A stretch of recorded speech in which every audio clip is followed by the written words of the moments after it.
Okay, good morning class. I am your teacher Rolly in English 4. Before the discussion, let us pray first. Okay, amen. So, let us energize our body first and say we have to play. I have to play a video and please dance with what the what I play the video. Okay.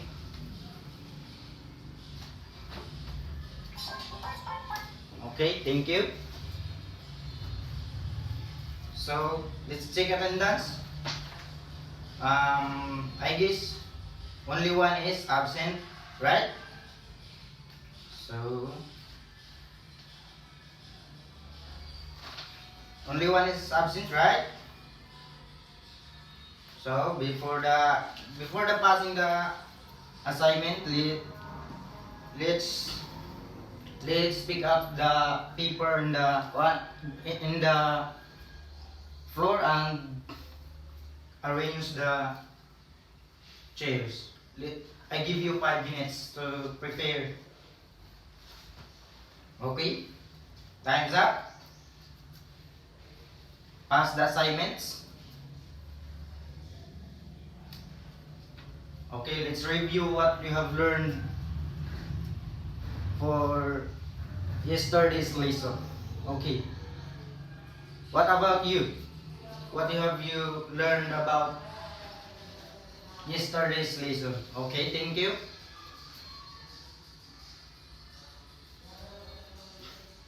So,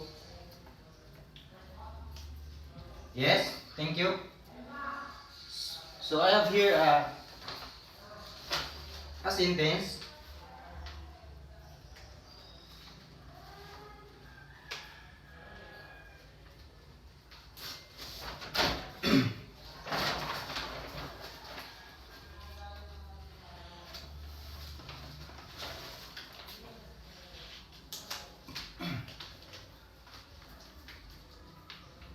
Gushun and Miri were siblings.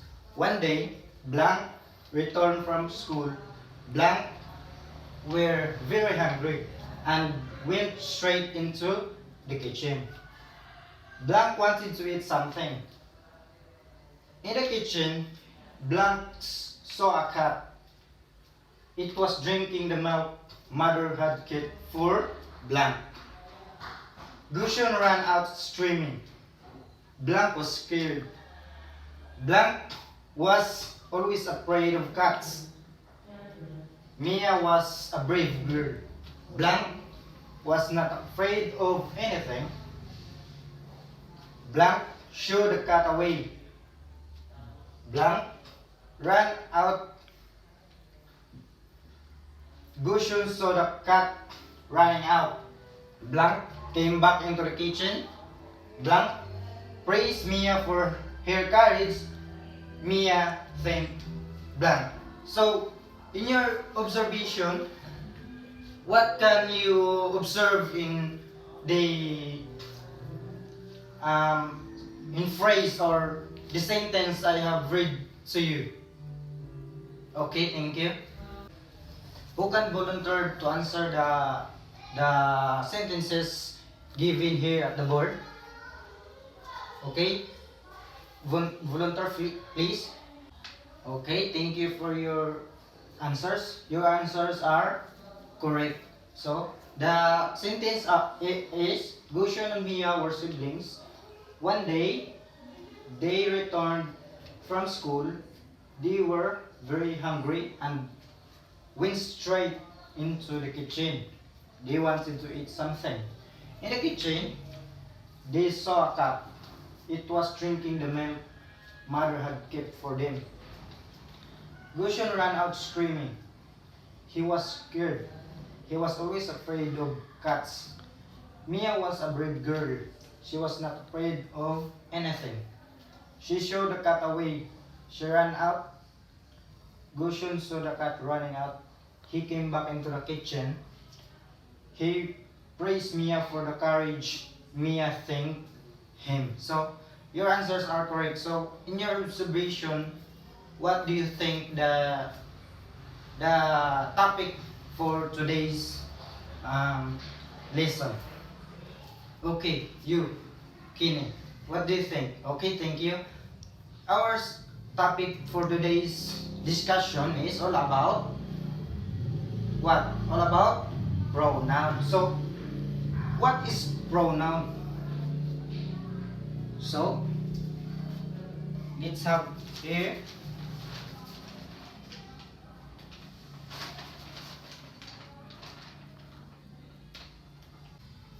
Okay.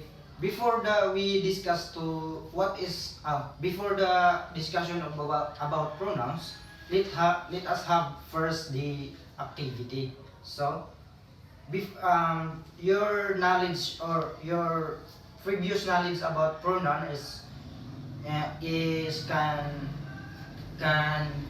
challenge this activity. So, I will group you into three groups, which every group are assigned to do the given activity. So, group 1 will present a short drama about the pronoun. So, group 2 will present about the something like a pageant form or like that, pageant or pageant about the pronoun, and group 3 is reporting reporting the group 3. Okay, I will give you time for that, let's say 25 minutes to prepare your presentation. Okay, your time starts now. Okay, thank you for your great presentation. So it was a good and a great job for you for the three groups. Okay, let's proceed to the discussion. What is pronoun? Do you have an idea what is pronoun? Okay, you Gusho, what do you think pronoun is? Okay, thank you for your answer. So, pronoun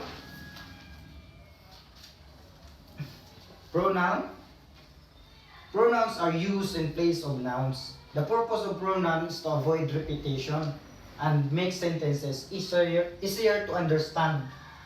Some of the most common pronouns to remember when learning English as second language are he, she, it, they, and this. So, pronouns are those words that are replaced from a noun.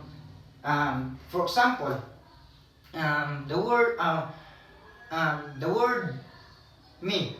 My name is Ruli. So, when making a sentence, it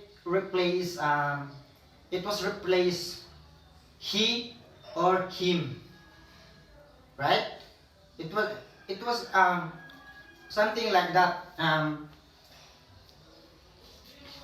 It was called a pronoun. So there are 7 types of pronouns. So first is personal pronouns. Personal pronouns refer to a specific person or thing. Their form changes to indicate a person, number, gender, or a case.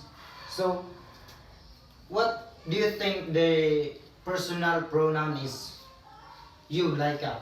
What do you think is personal pronouns? Okay, thank you for your answer. So, I have example here. I walk directly to the party. So, the used pronoun here is I. Instead of mentioning a name of a person, it was replaced the word I, right? And I is a personal or a person, right? So, second is you showed up late. She was annoyed. So, the word is you and she. It was used in a sentence. You and she was a personal pronouns. So, let's proceed to number 2. Reflexive pronouns. Reflexive pronouns refer back to the subject of the clause for a sentence. Reflexive pronouns used in a writing English are myself, yourself, herself, himself, itself, ourselves, yourselves, and themselves. So let's have here another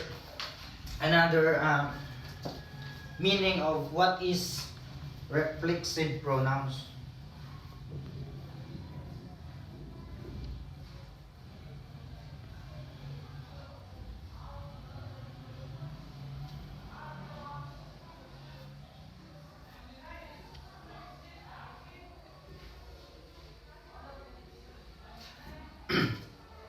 It is said here in what on my research, reflexive pronoun redirect sentence or a clause back to the subject, which also direct object of the sentence. So,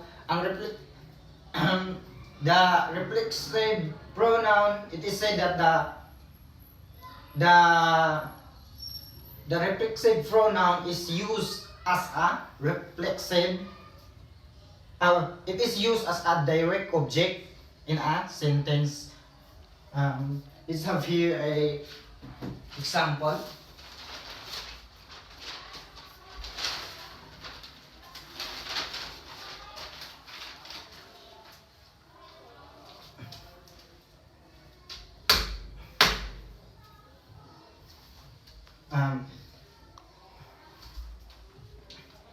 So let's have here an example about reflexive pronouns. What do you think? What do you think the direct object is? So direct object is the for example, it is example for example, she baked a cake for herself. So the direct object or the reflexive pronoun of this sentence is herself. Of course, it refers to back to the subject, in which she, right? So, example number 2. We decided to eat it ourselves. So again, the pronoun, reflexive pronoun here, ourselves, it refers again to the subject, which is we. So like the another is, we heard her say they should be ashamed for themselves. So themselves is the reflexive pronoun used in a sentence. Let's proceed to number 3. Possessive pronouns show that something belongs to someone. The possessive pronoun are my, our, your, his, here, its, and their. So when you say possessive, it's something like you own that. It's something that you own or use in a sentence for ownership. So, for example, here in a sentence, Jane takes pride in Jane's outfits. So, the possessive pronoun here is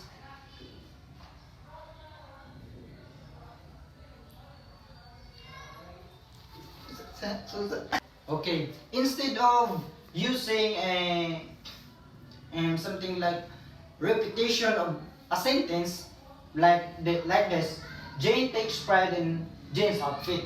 Instead of using a repetition of words or repetition of the name, which is Jane, we use we use the word here in order for us to avoid the repetition of the sentence, which is here is belongs to possessive pronouns.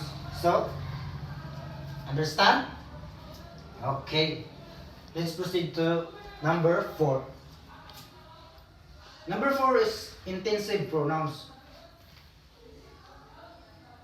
Intensive pronouns are used to emphasize their antecedent. Intensive pronouns are identical to form to reflexive pronouns. So let us look another meaning which is more understandable.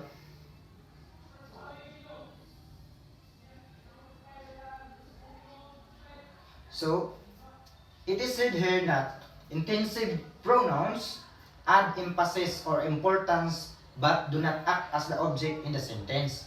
They can appear right after the subject. So, intensive pronouns can be found right after the subject. So, for example, I myself find pronouns fascinating. So, the intensive pronouns is found right after the subject. What is the subject in the sentence here? Is I. So, right after the subject, we found the myself, which is the intensive pronouns that emphasis their antecedent, that the identical form. So, number 2 example, they themselves think everyone should know about pronouns. So, the word themselves here is the intensive pronouns that can be found right after the subject. So, let's have the proceed to number 5 kinds or types of pronouns.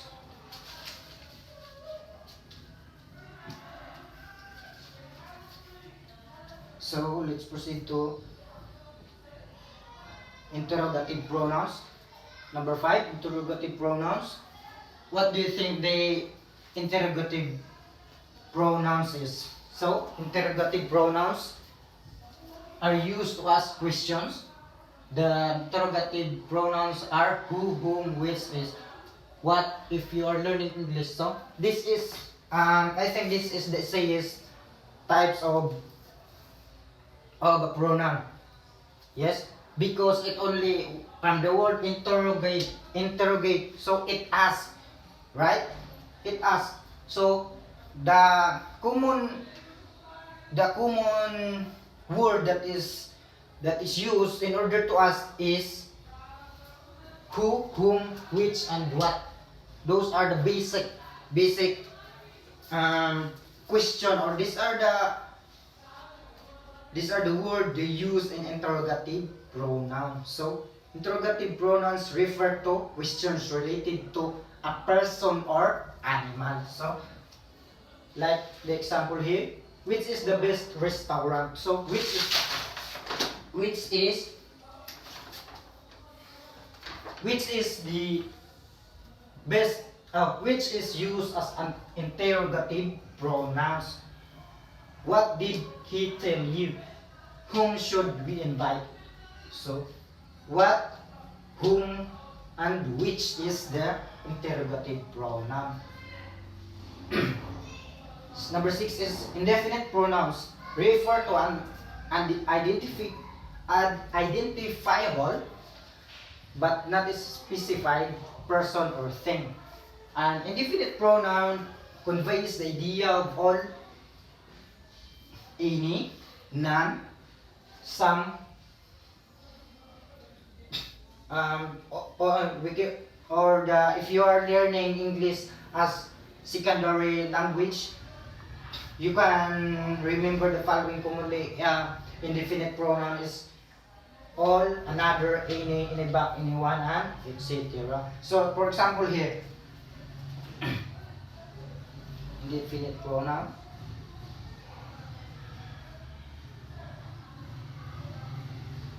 So, indefinite pronouns, yes, indefinite pronouns, let's have look example here. Everybody get lost on the way there. So, everybody is used as indefinite, right?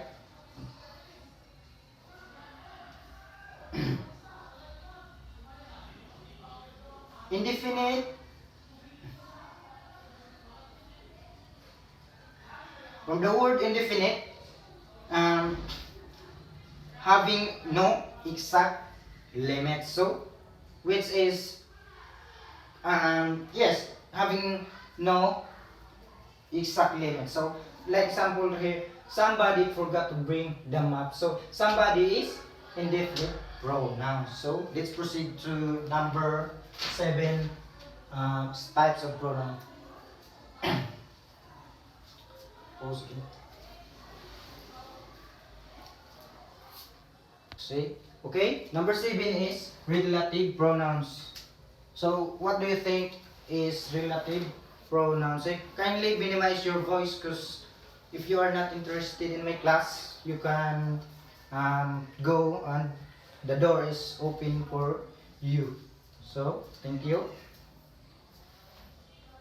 Let's proceed. Relative pronouns are used to link one phrase or clause to another phrase.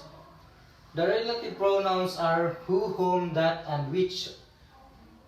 The compounds, however, the relative pronouns, which is the compounds, whoever, whomever, which. So, let's have look here the example.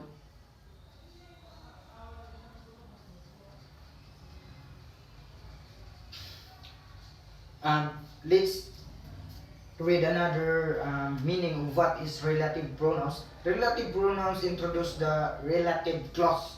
They are used to make clear what is being talked about in the sentence.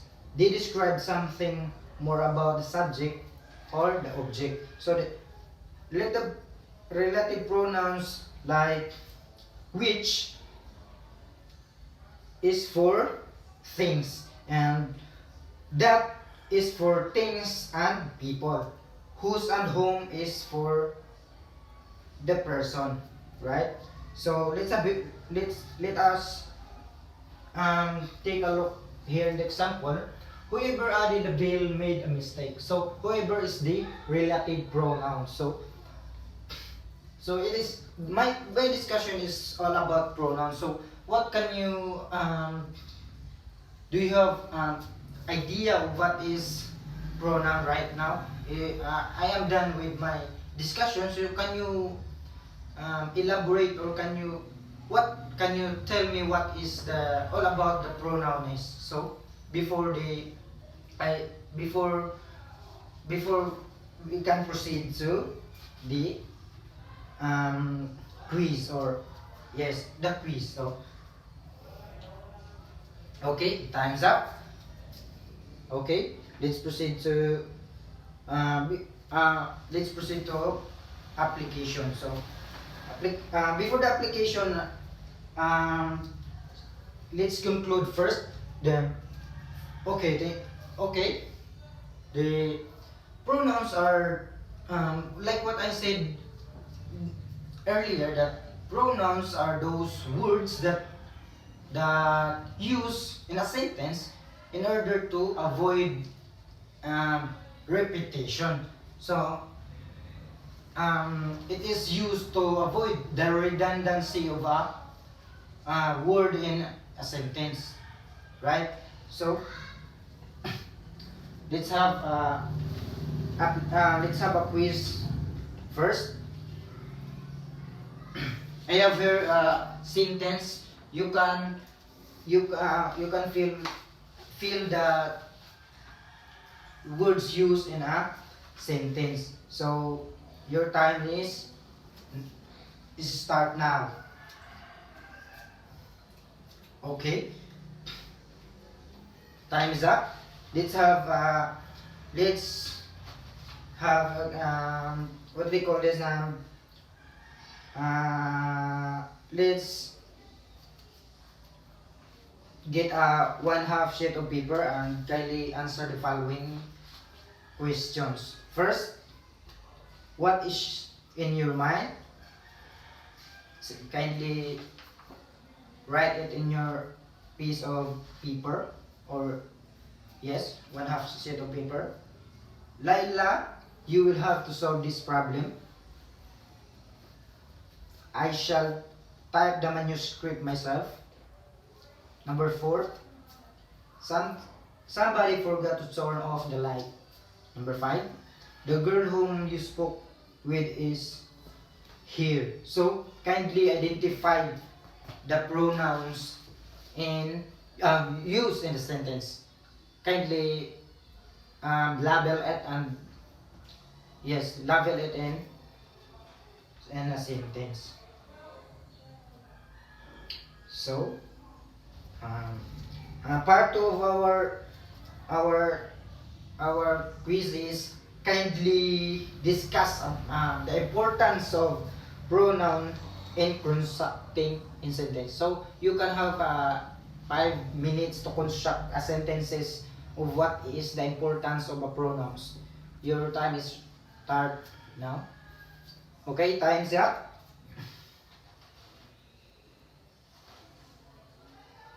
So, do you have a question about our before we discuss before we proceed to our assignment? Let's also have a open forum.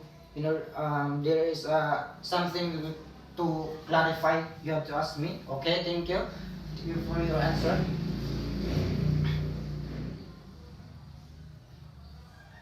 So, let's have an assignment. Assignment. Research about adjectives, or research or study in advance about the adjectives and make 2 sentences of each types. So, thank you class for today's lesson. So, okay, you can go now and you can go now. You are free now.